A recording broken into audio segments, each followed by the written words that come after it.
Encontré una nota dentro de mi chaqueta que no era mía. Eso fue lo primero. No sé si alguna vez te ha pasado algo así. Llegas a casa, te quitas la chaqueta, la dejas sobre la silla del comedor porque no tienes ganas de colgarla, y cuando metes la mano en el bolsillo para sacar las llaves, ahí está. Un papel doblado en 4, que no recuerdas haber puesto ahí. Pensé que sería un ticket de la gasolinera o algo de trabajo. Pero no. Era una nota escrita a mano, en boli azul, con letra de mujer. Lo de ayer fue increíble. No puedo dejar de pensar en ti, ¿repetimos el martes? Me quedé parado, sosteniéndola como si me acabara de tocar algo tóxico. Al principio pensé que era una broma. De esas que hacen los colegas cabrones del curro. Pero nadie se mete con mi ropa, y desde luego nadie me deja mensajes de ese tipo. Mi mujer, Laura, había usado esa chaqueta la semana anterior. Se la llevó prestada para una escapada de chicas a Bilbao. Eso me lo dijo, al menos. Que iban a ver un musical y que se quedaban una noche. Te juro que en ese momento no pensé lo peor. Lo primero que hice fue mirar la letra con detalle. No la reconocí. No era de ninguna de sus amigas. Al menos no de las que conozco. Y tampoco era una broma. Nadie se toma la molestia de escribir algo tan jodidamente íntimo y lo mete en un bolsillo ajeno al azar. Y ahí fue donde me empezó a latir el corazón como un hijo de puta. Me senté en el sofá, todavía con la chaqueta sobre las rodillas, y leí la nota 5 veces. Mi hijo estaba en su cuarto con la Play, ajeno a todo. Laura llegaría en media hora del trabajo. Y yo estaba ahí, leyendo ese pedazo de papel que era, básicamente, una invitación al infierno. Porque si no había ninguna explicación lógica, y créeme, las busqué, entonces significaba lo que todos estamos pensando. Alguien había tenido algo con mi mujer. Y se lo había dejado por escrito. No te voy a decir que me derrumbé, porque no fue así. No lloré. No grité. Me congelé. Mi cuerpo se apagó por dentro, como si alguien me hubiese tirado un cubo de agua helada por la espalda. Me sentí ridículo. Y en ese mismo momento supe que había sido un gilipollas durante demasiado tiempo. Laura y yo llevábamos casados 11 años. Nos conocimos en una feria en Valencia, cuando ambos estábamos de viaje con amigos. Vivimos en Madrid. Tenemos un piso normalito, un hijo de 10 años, una rutina bastante estándar. Yo trabajo como jefe de almacén en una empresa de recambios, ella es enfermera en el Hospital Gregorio Marañón. Turnos raros, sí, pero una mujer dedicada, comprometida, o eso pensaba. Las cosas habían cambiado hace unos meses, pero pensé que era lo típico. Estrés, cansancio, desgaste. Todos pasamos por eso, ¿no? Nada grave. Seguíamos funcionando, con altibajos. Algunas peleas, algún silencio tenso, pero nada que me hiciera sospechar que algo así estaba ocurriendo. Y de repente, la nota. El papel en sí no decía nombres. No había firma. Solo ese mensaje, casi dulce, casi inocente, si no fuera porque destrozaba por completo la imagen que yo tenía de mi vida. Me levanté del sofá como si pesara el triple y fui directo al armario. La maldita chaqueta la había llevado ella en ese viaje. Era la única explicación. Era una chaqueta de hombre, sí, pero a Laura le gusta ponérselas cuando viaja, dice que así va más cómoda y se siente más segura. Me acordé de que ella había llegado tarde el domingo, después del viaje, con la excusa de que habían parado a comer por el camino. Que estaban muy cansadas. Que no me esperara despierto. No lo hice. No soy un paranoico, no soy ese tipo de marido. Pero la nota lo cambió todo. Me la guardé en la cartera. No dije nada esa noche. Ni al día siguiente. Me limité a observar. cambié el chip. Me convertí en otro Javier. Uno que calla más de lo que habla, que mira más de lo que pregunta. Me fijé en los gestos, en las palabras, en las rutinas. ¿Te ha pasado alguna vez? ¿Te has visto fingiendo que todo está bien solo para confirmar que todo está mal? Pues eso hice yo. Y lo que fui descubriendo, amigo, fue peor que cualquier película. Esa misma noche, mientras cenábamos los tres en la mesa como cualquier otra noche, con la tele de fondo soltando noticias que ninguno escuchaba, yo solo podía ver su cara. Laura hablaba con Iker sobre el examen de sociales, sobre si había terminado el trabajo de naturales y sobre lo que iban a hacer el sábado si no llovía.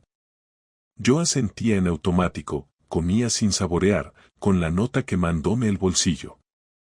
Ella se reía, bromeaba, metía la cuchara en el yogur de nuestro hijo como si todo estuviera bien. Y yo solo pensaba, ¿cómo puede estar así de tranquila después de lo que hizo? ¿Cómo puede sentarse a mi lado, hablarme de su día, darme un beso de buenas noches, sabiendo que alguien le dejó una nota en mi ropa como si yo no existiera? Sentí náuseas, pero aguanté. Tenía que averiguar todo antes de hablar. No bastaba con un papel, necesitaba verla fallar en directo, sin margen para excusas ni interpretaciones. A la mañana siguiente me levanté antes que ellos. Hice café, preparé las mochilas, revisé la agenda escolar de Iker. Necesitaba mantener todo lo demás intacto. No podía dar pistas. Laura bajó como siempre, con el moño mal hecho, en pijama, dándome los buenos días con un tono que me habría parecido dulce en cualquier otra circunstancia. Me preguntó si había dormido mal, que me veía raro. Le dije que solo estaba cansado. Me miró, dudó un segundo y luego siguió con su rutina. Eso me confirmó que no sospechaba nada. Perfecto. Empecé por lo obvio. El nombre de las amigas con las que había ido al viaje. Las conocía. Bueno, de vista y de escenas, tampoco son íntimas mías. En teoría eran 3, todas del hospital. Le dije a Laura que tenía que pasar por Bilbao a dejar unas piezas la semana siguiente y que me recomendara el hotel donde se habían quedado. Me miró raro, como si eso no tuviera mucho sentido, pero luego me dijo el nombre sin dudar, Hotel Abando, cerca del centro, bastante bien, la verdad. Tomé nota mental. Ese mismo día, al mediodía, desde el curro, llamé al hotel.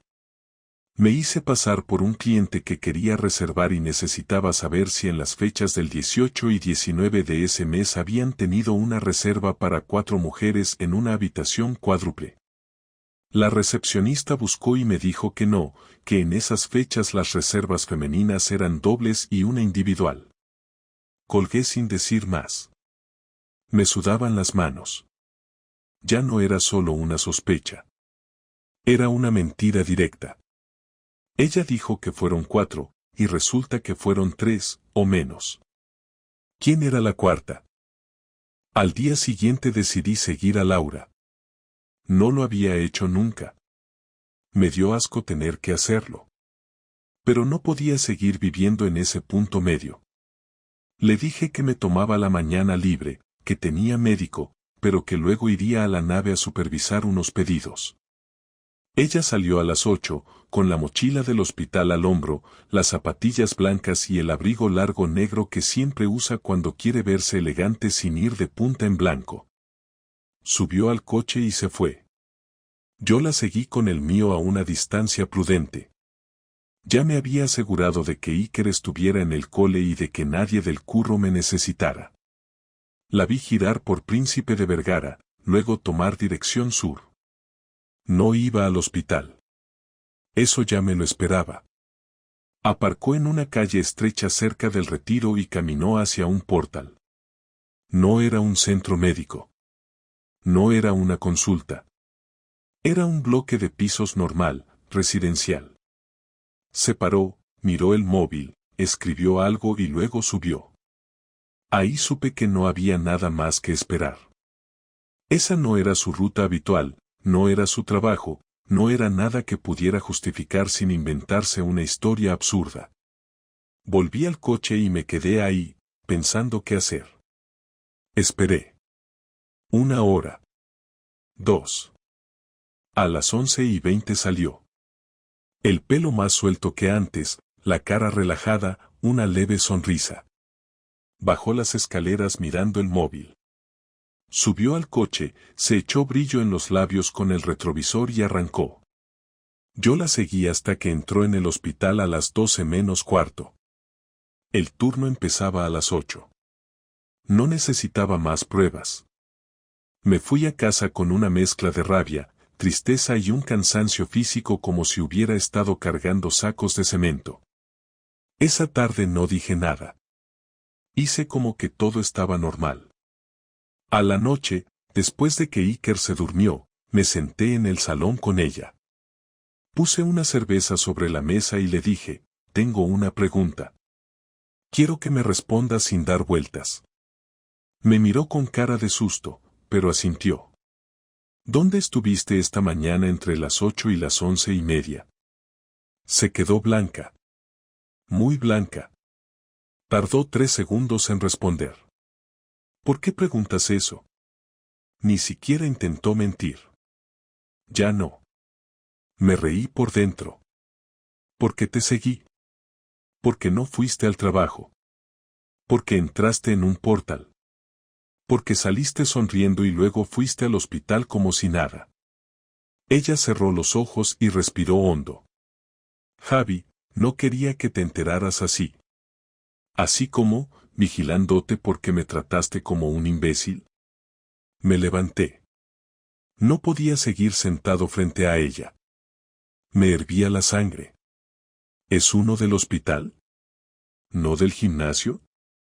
¿No entonces? Silencio. Bajó la mirada. Un tipo que conocí hace unos meses en una salida. ¿Una salida de qué? Una cena con compañeras.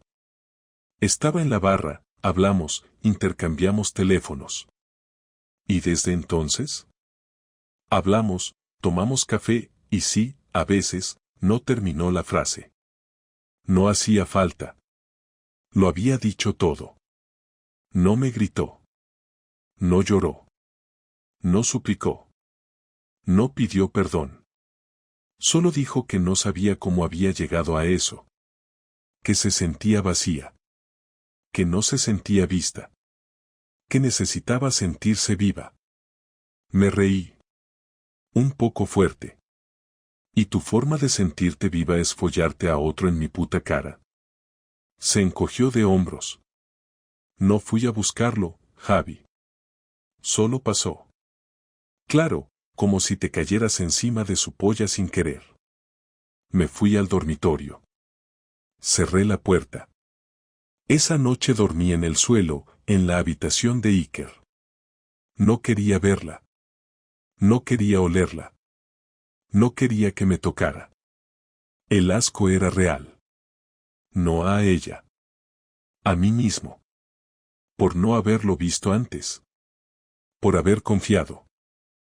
No dormí nada esa noche, pero no porque estuviera hundido, sino porque dentro de mi cabeza algo estaba cambiando. Ya no era ese marido que siempre busca excusas para justificar las cosas, ni el que piensa que todo se arregla con paciencia o con un diálogo cariñoso. Esa parte de mí murió cuando descubrí lo del portal y cuando ella no fue capaz ni de inventarse una mentira decente. Me levanté temprano, le preparé el desayuno a Iker, lo llevé al colegio como cada mañana y después volví a casa dispuesto a poner todo sobre la mesa, sin suavizar nada. No quería escenas teatrales, no necesitaba lágrimas ni arrepentimientos inventados, quería hechos y palabras claras, lo más parecido a la verdad que ella me pudiera dar. Entré en el dormitorio y ella estaba vistiéndose para ir al trabajo. Me miró con una mezcla de miedo y cansancio, pero no dijo nada. Yo tampoco.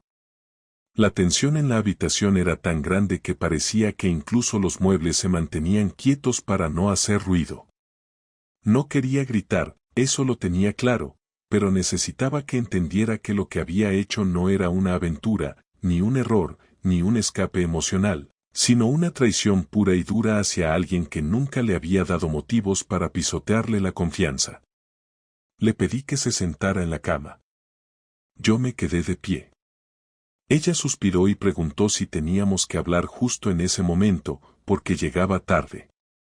Le dije que no iba a ir a ningún sitio sin antes explicarme quién era ese hombre, desde cuándo, qué hacían, dónde se veían y cuántas veces me había mentido mirándome directamente a los ojos.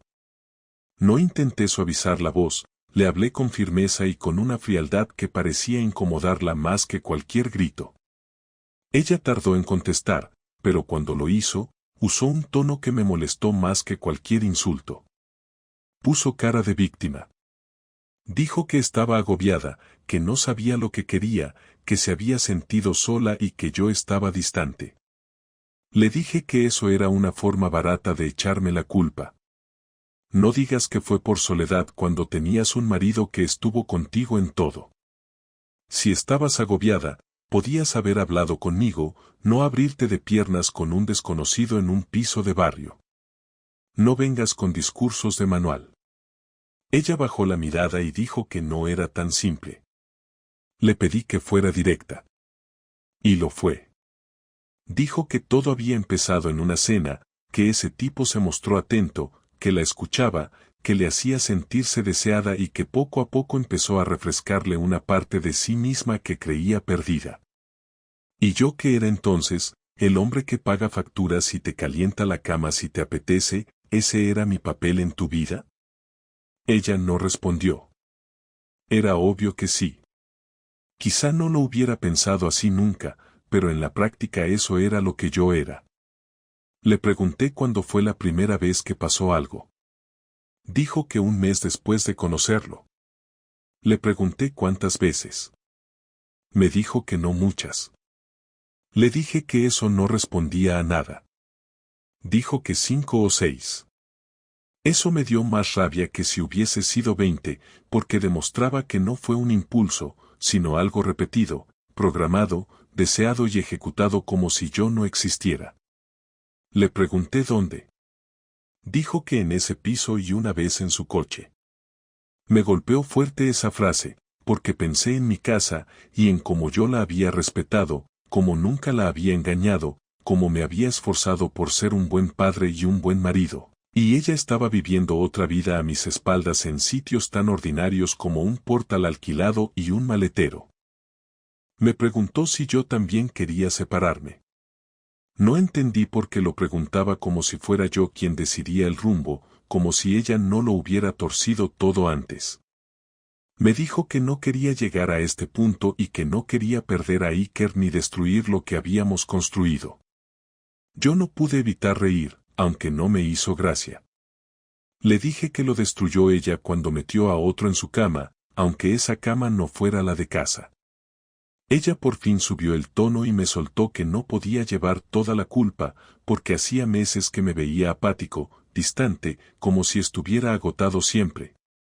Le dije que claro que estaba agotado, que la casa la sostenía yo, que la estabilidad de nuestro hijo la sostenía yo, que los turnos del hospital que le quitaban ganas de todo los compensaba yo manteniendo el hogar funcionando, cocinando, atendiendo, preparando mochilas y haciendo malabares para que a ella le fuera fácil seguir con su vida. Me escuchó en silencio. Le dije que todo eso parecía invisible para ella. Que mientras yo sostenía lo nuestro, ella buscaba sensaciones nuevas con un tipo que por lo visto la escuchaba mejor que yo. Entonces sí, le cayó alguna lágrima. No me moví. No la reconforté. No lo merecía. El momento se puso más tenso cuando le dije que necesitaba mirarme a la cara y decirme si estaba enamorada de él. Ahí dudó mucho tiempo. Se agarró la muñeca con una mano, se mordió los labios, miró la puerta varias veces y finalmente dijo que no, pero que con él se sentía distinta, como si fuera otra persona. Le pregunté si era otra persona mejor o simplemente una versión egoísta sin responsabilidades. No contestó. Dijo que él no quería una relación seria, que no era algo profundo, que no había futuro con él y que por eso sabía que no era amor. Eso me enfadó aún más. Le dije que entonces era peor, porque ni siquiera lo hizo por algo grande, sino por placer y por poner su ego por delante de mí y de su hijo. Le dije que si hubiera sido un amor, al menos habría una explicación emocional más compleja, pero no, era solo egoísmo y deseo disfrazado de búsqueda personal. Le pedí que dejara de hablarme como si fuera un psicólogo y se enfrentara al hecho de que fue cobarde y traicionera. Me acerqué a ella, no para intimidarla, sino porque quería que entendiera que ahí no se acababa todo, que esto ya no era una discusión de pareja, sino una ruptura de algo mucho más profundo. Le dije que no iba a seguir viviendo como si nada y que no iba a permitir que entrara y saliera de casa como si esto fuera una pausa. Ella intentó decir algo sobre darnos un tiempo y ver si podemos recomponer lo que tenemos. Le dije que no sabía si quería recomponer nada y que lo único que tenía claro es que necesitaba verla asumir la responsabilidad de cada mentira. Y entonces apareció Iker por el pasillo porque no encontraba su estuche. Me detuve en seco. Ella también. Le pregunté si había dormido bien y lo acompañé a su cuarto. No podía seguir la conversación delante de él. Volvió a la escuela como si todo estuviera bien, pero los dos sabíamos que ya no lo estaba. Cuando se fue todo volvió a un silencio extraño. Le dije a Laura que esa tarde seguiríamos hablando pero que quería que pensara en si cree que merece quedarse en esta casa después de lo que hizo. Ella me miró como si no hubiera esperado esa pregunta. Me dijo que sí, que quería quedarse, que no quería perder lo que teníamos. Le dije que nadie pierde nada sin haberlo tirado antes. La vi temblar. Y en ese momento me di cuenta de que la persona que tenía delante ya no era mi mujer, porque mi mujer, la que conocí y con la que construí todo, jamás me habría hecho esto. Ahora era una persona distinta, y eso era lo que más dolía. Me fui al salón y dejé que se fuera a trabajar. No dije adiós. No miré atrás. Esa mañana entendí que la confrontación no había acabado, apenas había empezado y que el daño ya estaba hecho, pero todavía faltaba ver hasta dónde estaba dispuesta a llegar para no perderlo todo y si realmente le importaba lo que había roto o solo tenía miedo de quedarse sola. No quería cometer una locura ni actuar por impulso, porque en esas situaciones uno puede hacer algo de lo que después se arrepiente durante años. Y yo no quería terminar siendo el hombre que se derrumbó, que se quedó llorando en su casa viendo cómo todo se desmoronaba. Quería que ella sintiera las consecuencias reales de lo que había hecho, no con gritos ni golpes en la mesa, sino con decisiones que le dolieran donde más duele a una persona que se cree lista, en sus comodidades, en su reputación y en la imagen que los demás tienen de ella. Así que a los pocos días, antes de tomar cualquier decisión definitiva sobre nuestro matrimonio, empecé a organizar mi propia respuesta. No quería teatro barato ni un espectáculo delante de amigos o familia, pero quería dejar claro que no iba a seguir siendo el marido que traga y se calla. Lo primero que hice fue hablar con un abogado. No un abogado cualquiera, sino uno que me recomendó un conocido que se separó hace años y que aún hoy sigue agradeciendo cada consejo que recibió en ese momento. Le conté lo esencial: infidelidad demostrada, hijo menor, vivienda compartida, años de matrimonio y las diferencias salariales entre nosotros. Me aconsejó tranquilidad, recopilar cualquier cosa útil y no tomar decisiones precipitadas. Me explicó cómo funcionaba el régimen de custodia en casos como el mío, las opciones económicas y los pasos legales si decidía seguir adelante. No era un discurso frío ni indiferente, más bien directo y pragmático, como yo necesitaba en ese momento. Salí de esa reunión con una claridad tremenda: yo podía salir de todo esto mejor de lo que estaba, siempre y cuando actuara con cabeza. Eso ya era un comienzo. Como siguiente paso, cambié algunos hábitos sin avisarle a Laura. Empecé a llevar el control de las cuentas, a separar movimientos bancarios, a guardar recibos y a tomar nota de los gastos que yo asumía. No porque pensara que ella me arruinaría, sino porque quería dejar claro quién mantenía realmente la estructura de la casa. También hablé con mi jefe y le pedí la posibilidad de adaptar horarios para poder estar más presente por si se planteaba un futuro con custodia compartida. Me sorprendió lo fácil que fue: si necesitas apoyo, lo tienes, mejor perderte algunas horas que perderte a tu hijo. Esa frase me golpeó fuerte, en el buen sentido. Me recordó que yo sí tenía una razón para mantenerme firme, y esa razón estaba durmiendo cada noche en la habitación de al lado. Cuando Laura notó que yo estaba más serio y distante, intentó acercamientos.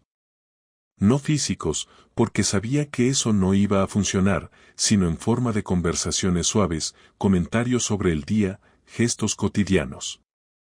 Yo respondía lo justo, sin hostilidad pero sin complicidad. Eso la ponía nerviosa. La tercera noche me preguntó directamente qué pensaba hacer con nuestra situación. Le dije que ella ya había tomado decisiones por mí cuando empezó con ese otro. Que lo único que yo estaba haciendo ahora era cuidarme y asegurar que, si esto acababa en separación, yo saldría con la cabeza alta y nuestro hijo no pagaría las consecuencias. Ella comenzó a llorar, y me dijo que no quería que él sufriera.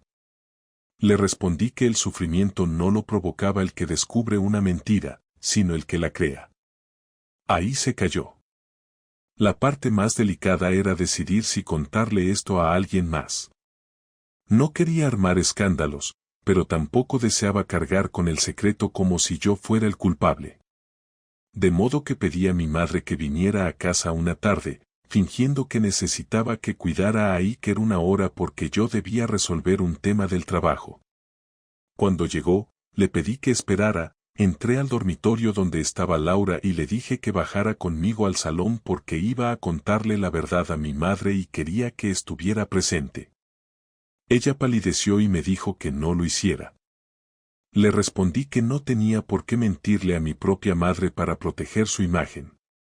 Bajamos los tres. Yo le dije que nuestra situación no iba bien y que había motivos fuertes detrás. Laura intentó hablar, pero yo fui directo: me has sido infiel durante meses, lo sé y tengo pruebas suficientes. No te lo digo para que la odies, sino porque yo no quiero que pienses que me cansé de golpe y decidí separarme por capricho. Mi madre quedó en silencio, unos segundos que parecieron muy largos.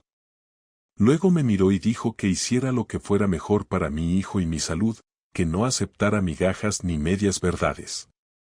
Y sin gritar, se giró hacia Laura y le dijo: ojalá hubieras hablado antes de hacer lo que hiciste.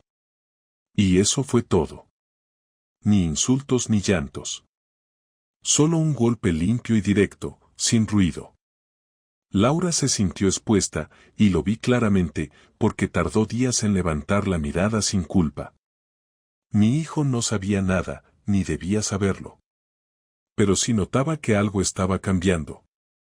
Como parte de mi plan, empecé a ocuparme más de sus actividades, de sus deberes y de su tiempo libre, no porque antes no lo hiciera, sino porque ahora quería dejar claro que yo estaba ahí, enfocado en él y no en hundirme por lo que había pasado.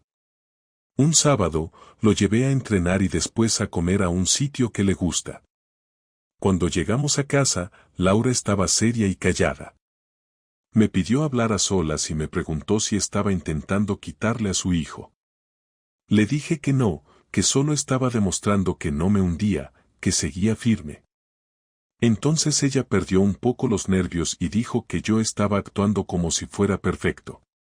Le contesté con calma que no necesitaba ser perfecto, solo coherente. Le dije que la mayor diferencia entre los dos es que yo no tenía un segundo teléfono ni un piso escondido. Más adelante decidí encontrar al tipo con quien se había estado viendo. No para pelear, sino para poner las cosas claras.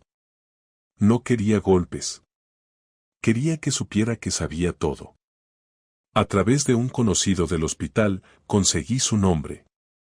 Podría haber ido a buscarlo en persona, pero prefería hacer algo más directo y menos impulsivo. Lo llamé. Le dije quién era y lo que sabía.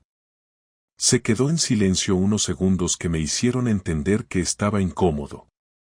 Le dije que no tenía intención de hacer un drama, pero que quería dejar esto claro de una vez: mi mujer es libre de hacer lo que quiera, pero si vuelves a contactar con ella, te aseguro que cada persona con la que trabajas sabrá quién eres y qué clase de hombre eres. Tú decides cuánto ruido quieres en tu vida. No amenacé con golpes. Amenacé con realidad. Y la realidad, cuando se expone, duele más que cualquier puñetazo. Después de esa llamada, Laura me miró de otra manera. Entendió que yo no estaba actuando desde los celos, sino desde la dignidad. Que había preparado todo con cabeza. Y que si quería volver a ponerse en pie delante de mí, tenía que aceptar el papel que había jugado en esta historia. A partir de ahí comenzó una nueva etapa, no de reconciliación, sino de evaluación. Y en esa etapa yo tenía el control. Por primera vez desde hacía mucho tiempo. Llegado ese punto, no se trataba solo de lo que había pasado, sino de lo que venía después. Habían pasado 3 semanas desde que todo explotó, y aunque seguíamos viviendo bajo el mismo techo, la sensación era de estar compartiendo espacio con una compañera de piso desconocida, no con mi mujer. Durante esos días, cada uno hacía su vida. Las comidas eran silenciosas, las tareas de la casa se repartían sin hablar y el trato era mínimo, casi robótico. Iker notaba algo, claro que lo notaba, pero todavía no hacía preguntas. Yo sabía que no podía estirar esa situación indefinidamente, no solo por él, sino por mi propia estabilidad mental. Y también sabía que Laura estaba esperando algo. Un gesto, una decisión, una palabra definitiva. Pero no pensaba dársela hasta que ella se sentara conmigo y enfrentara las cosas con claridad, sin rodeos ni justificaciones estúpidas. Una noche, después de que nuestro hijo se durmiera, la encontré sentada en el sofá, sin el móvil en la mano, sin la televisión encendida, sin distracciones. Me acerqué a la cocina, preparé 2 vasos con agua, los dejé en la mesa y le dije que habláramos. No con palabras agresivas ni con tono de autoridad, simplemente como alguien que necesita resolver un asunto importante. Me miró en silencio, asintió y se giró hacia mí. Empecé con lo más básico: ¿tienes intención de seguir con él? No se lo esperaba tan directo, pero contestó. Dijo que no, que desde la última vez que se vieron no habían vuelto a hablar. Le pregunté si había sido por decisión propia o porque él había cortado todo. Me dijo que él se asustó cuando ella le contó que lo nuestro había salido a la luz. Que la bloqueó de todas partes y que desde entonces no sabía nada de él. Asentí. Entonces no lo has dejado. Te ha dejado él.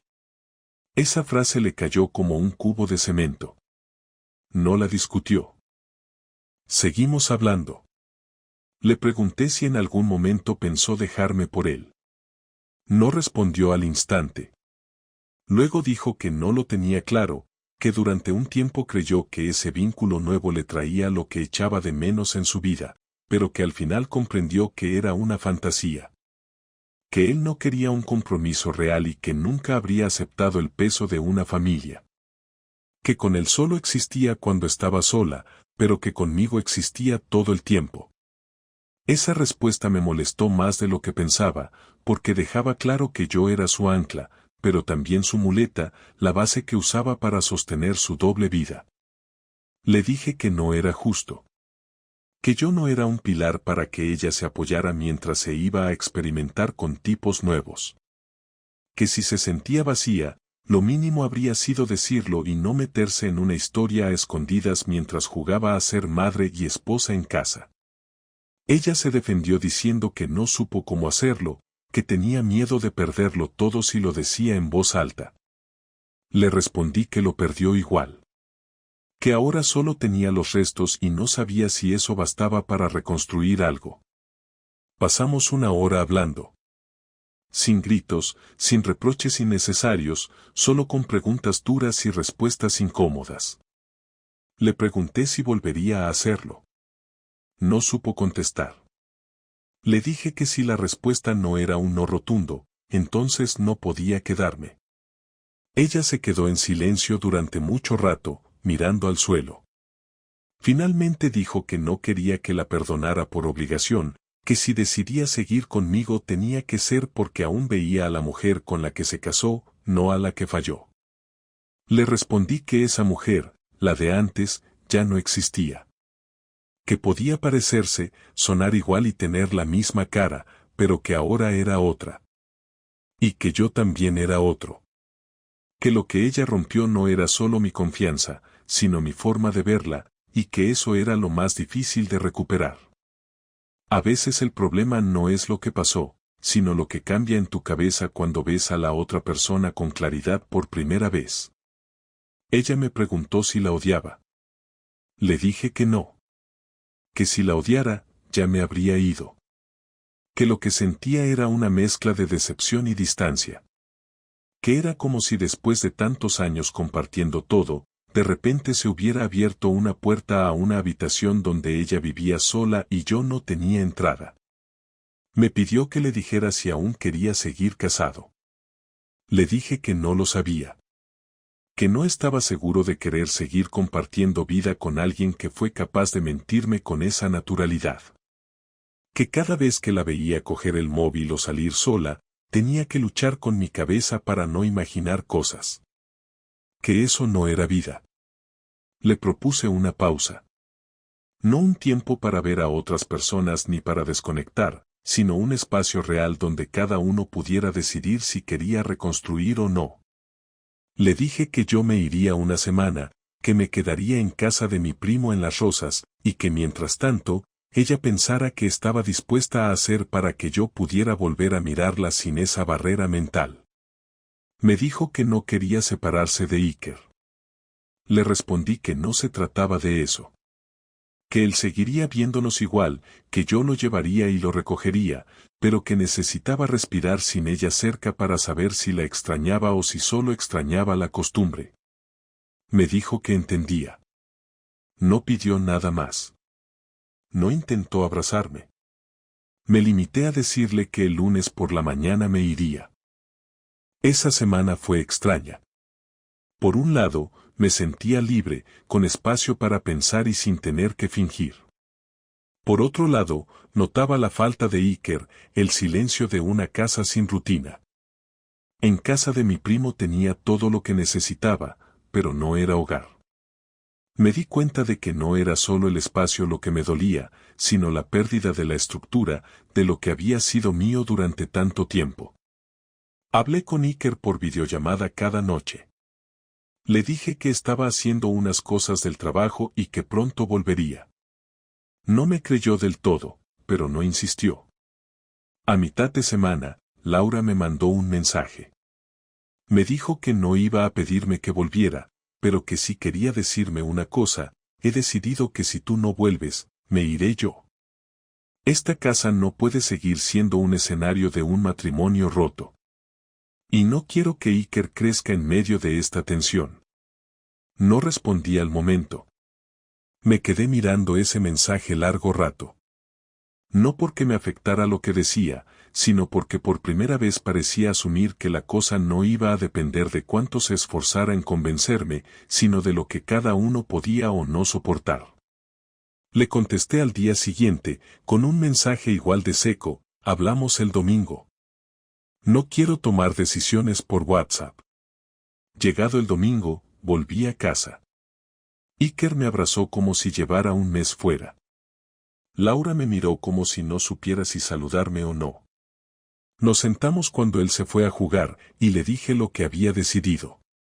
Esa tarde fue distinta a las demás, no por lo que se dijera sino por lo que se sabía, porque ya no había margen para hacerse el despistado ni lugar para esperar que el tiempo arreglara algo. Nos sentamos en el comedor, sin interrupciones, sin móviles, sin música de fondo. Laura se puso seria, como si ya supiera lo que yo iba a decir. No intentó irse por las ramas, no buscó frases bonitas ni emociones fáciles, simplemente me miró y esperó. Yo no quería alargarlo más de la cuenta, no necesitaba discursos largos, lo único que quería era cerrar todo con la misma claridad con la que había enfrentado el resto del proceso. Le dije que después de pensar bien las cosas, de pasar una semana lejos y de vivir por primera vez en años sin su presencia diaria, me había dado cuenta de que no la echaba de menos, que sí pensaba en Iker todo el tiempo, pero que a ella no, que no me levantaba por las mañanas deseando volver ni me acostaba pensando en su cara, y eso para mí era suficiente prueba de que seguir juntos ya no tenía sentido. Ella no reaccionó con sorpresa, solo bajó la mirada y dijo que en el fondo ya lo sabía, que se notaba desde hacía tiempo. Le dije que no tenía odio, pero que tampoco tenía ganas de intentarlo otra vez. Que no veía futuro en algo que ya no tenía base y que lo último que quería era quedarme por miedo, por rutina o por compasión. Le pregunté si estaba dispuesta a hacer las cosas bien, sin pelear, sin dañar más de lo que ya estaba roto. Asintió. Me dijo que lo único que quería era que Iker sufriera lo menos posible y que, si yo estaba decidido, no iba a poner obstáculos. Acordamos que hablaríamos con él juntos, que no íbamos a entrar en detalles innecesarios, solo lo justo para que entendiera que papá y mamá ya no iban a vivir juntos, pero que eso no significaba que dejáramos de quererle ni que su vida se fuera a desmoronar. Yo me encargaría de buscar otro piso, uno cercano al colegio, para que los cambios fueran los mínimos. Esa noche no hubo discusiones. Ella durmió en la habitación de Iker, yo en nuestra cama, ya convertida en un lugar neutral, sin apego. Al día siguiente, mientras tomábamos café, hablamos de lo práctico, cuentas, papeles, alquiler, custodia. Decidimos custodia compartida con días alternos y fines de semana rotativos. Nos parecía lo más justo. Yo tenía margen en el trabajo, ella podía ajustar sus turnos. No sería fácil, pero tampoco imposible. Lo importante era que no íbamos a usar al niño como moneda de cambio. No me interesaba castigarla quitándole tiempo con su hijo, eso sería miserable y cobarde. Lo que ella había hecho me dolía a mí, no a él, y no pensaba dejar que ese dolor se colara en su infancia. Cuando le comunicamos la decisión a Iker, lo hicimos en el salón, con palabras sencillas. Le dijimos que íbamos a vivir en casas separadas, pero que íbamos a seguir viéndonos mucho, que no era culpa suya y que no tenía que hacer nada especial para arreglarlo. Al principio se quedó en silencio, luego preguntó si era para siempre. Le dijimos que sí, pero que eso no significaba que él fuera a perder a ninguno de los dos. Lloró un poco, lo normal, pero luego nos abrazó y nos dijo que solo quería que no peleáramos. Le prometí que eso no iba a pasar. Después de eso, Laura salió a hacer unas compras y yo me quedé con él jugando a la consola. Fue uno de los momentos más tranquilos de todo ese mes.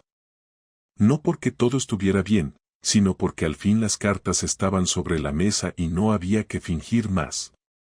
Pasaron las semanas. Encontré un piso a 10 minutos andando del colegio. No era nada del otro mundo, pero estaba bien, con luz, silencioso y suficiente para los días que me tocaba estar con mi hijo. Me ayudó a pintarlo un amigo del trabajo y poco a poco lo fui llenando con cosas que sentía mías. No llevé nada de la casa antigua más allá de lo esencial. No quería vivir rodeado de objetos compartidos, prefería empezar desde cero. Laura me ayudó con algunos temas legales, el papeleo fue rápido porque ambos queríamos cerrar esto sin desgaste. Nunca hubo amenazas, abogados agresivos ni frases sucias. En eso cumplió lo que dijo. No intentó cambiar las condiciones ni imponer su versión. Quizás porque sabía que si lo hacía, solo iba a empeorar lo que quedaba de su imagen ante mí. Poco a poco todo empezó a encontrar su sitio. Iker se adaptó rápido, porque nosotros fuimos coherentes con lo que prometimos. No hubo gritos, no hubo escenas, no hubo cambios de última hora. Él sabía cuándo estaba con cada uno, y en ambos lugares tenía su espacio, su ropa, sus juguetes. Seguimos yendo juntos a algunas reuniones del colegio, a partidos, incluso a alguna comida con amigos comunes. No éramos pareja, pero tampoco enemigos.